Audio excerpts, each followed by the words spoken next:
Maybaş balıklarımız. Kilosu 50 ming so'mdan göremiz. Necha kilo chiqadi. Balıkımızın veşini görseniz de 1,46 kilo. Ya, sveji balıklar. Gelaverasiz sazan. 70 mingdan. Kime gerek? Assalomu alaykum. Biz balık sveji balık'a geldik. Allah vergen ağanın balıkxonasına geldik. Bir neyde joylashgan bu Yangilik sentrini yo'lundan Yangilik sentrdan kelaverishdi. İban desa Boyatdan kelaverishdi.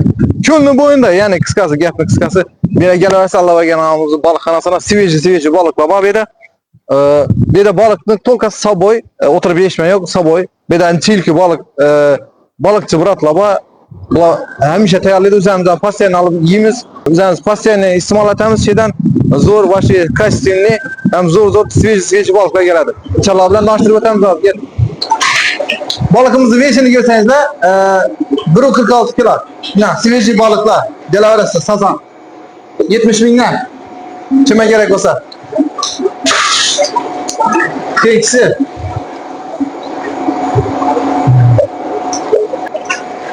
Maybaş balıklarımız. Kilosu 50 ming so'mdan göremiz. Necha kilo chiqadigan. Sho'rkyo'lniki. Zo'qqa. Sho'rkyo'lniki.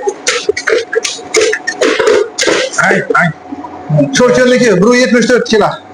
Ya 1,74 sho'rkyo'lni maybaş balıklar. Gelaverasizlar, xudo xolasa.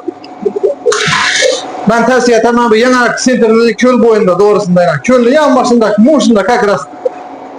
Ben tavsiye etaman sveji balıklar, sho'rkyo'lni balıklar hem de şeyde olabilir. Gelaverasizlar. Sho'rkyo'lni balıkları gelip görüşseniz mümkün. Sveji sazallar, sveji maybaşlar. Balıklarımızın işini görseniz de zor çıkarken tayyorlab o'tdilar. Ko'l bo'yidagi balık. Agar balık pishguncha soqsangiz chiqgan bo'lsa, balık saqlashxonasiga kelaversa beradi. Saqlashxonamiz. Ajoyib bo'lgan ko'l bo'yida. Juda ajoyib. Şey. Saqlashxonaga kelaversa, bu yerdan saqlashxonasi bor. Balık pishguncha soqsangiz oldirib ketaverasizlar, xudo xolasa. Onda kutib o'tiraman desangiz, kutib o'tiraverasizlar balık pishguncha. İşiniz ham bitadi, sotsin zamonida. Ben tavsiye etaman. Adresini bir tartib o'tamiz yana. Ko'lning bo'yi.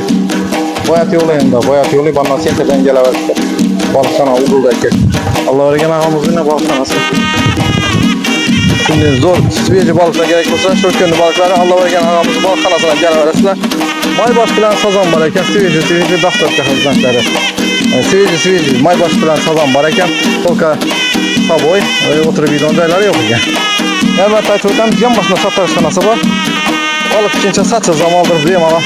Pishguncha bitta satsa zamonlar. Bana sentrdan kelaverishdi, bundan Boyatga ketaverish. Ko'lning bo'yinda, Ugo'da. Men tavsiye etaman, kelaverasizlar.